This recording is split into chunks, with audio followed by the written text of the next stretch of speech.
ఇవాళ అద్దిరిపోయే grill chicken చేసా. Evening friends వచ్చారు, స్నాక్స్ కి ఏదైనా వెరైటీగా చేద్దామని చెప్పి గ్రిల్ పెట్టామన్నట్టు. చాలా మంది గ్రిల్ చికెన్ చేయడానికి ప్రాసెస్ కొంచెం హార్డ్ గా ఉంటదేమో అని చెప్పి అవాయిడ్ చేస్తూ ఉంటారు. కానీ చాలా ఈజీగా గ్రిల్ చికెన్ కి మ్యారినేషన్ ఎలా చేసుకోవాలి, ఎలా ప్రిపేర్ చేసుకోవాలని చూపించేస్తాను మీకు. ఈ రోజు ఓన్లీ చికెనే కాదండి, ఈ పైనాపిల్, కార్న్ అన్ని చేసుకున్నాంలేండి. కానీ మీకైతే ఇప్పుడు నేను మ్యారినేషన్ ఎలా చేశానో డీటెయిల్ గా చూపించేస్తాను. ఇక్కడ మనము legs, thighs and breast pieces తీసుకుంటున్నాము. వీటిలో మధ్యలో పెట్టడానికి క్యాప్సికమ్ అండ్ ఆనియన్. ఈ రోజు మనం రెడ్ మ్యారినేషన్ అండ్ గ్రీన్ రెండు చేస్తాం. దానికి గ్రీన్ చట్నీ కోసం mint, coriander and green chilli ఇవి మూడు మిక్సీలో వేసి మంచిగా గ్రైండ్ చేసుకోండి పేస్ట్ లాగా. అండ్ ఇప్పుడు ఒక్కొక్కటి యాడ్ చేసేయాలి. ఫస్ట్ చిల్లీ పౌడర్ వేస్తున్నా. థైస్ అండ్ బ్రెస్ట్ పీసెస్ లో తక్కువ వేసుకోవాలి చిల్లీ పౌడర్, ఎందుకంటే మనం అక్కడ గ్రీన్ చిల్లీ కొంచెం యాడ్ చేసాం కాబట్టి. Next coriander powder. సాల్ట్ అయితే మనం కారం ఎంత వేసుకున్నామో సాల్ట్ కూడా అంతే వేసుకోవాలి ఈక్వల్ గా. అండ్ జింజర్ గార్లిక్ పేస్ట్ అన్నింట్లో వేసుకున్న తర్వాత రిమైనింగ్ వాటిలో ఈ గ్రీన్ చట్నీ వేస్తున్నాను. ఇవి గ్రీన్ మ్యారినేషన్ అని చెప్పాను కదా, ఇవి రెండు. నెక్స్ట్ అన్నింట్లో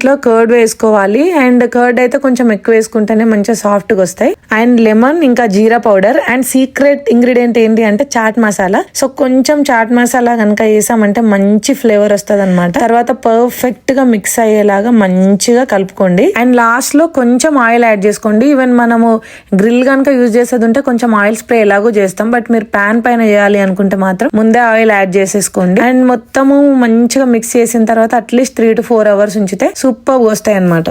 క్యాప్సికమ్ కూడా మ్యారినేషన్ అయిపోయింది. పైనాపిల్ అండ్ కార్న్ అయితే ఏం మ్యారినేషన్ చేయాల్సిన అవసరం లేదు.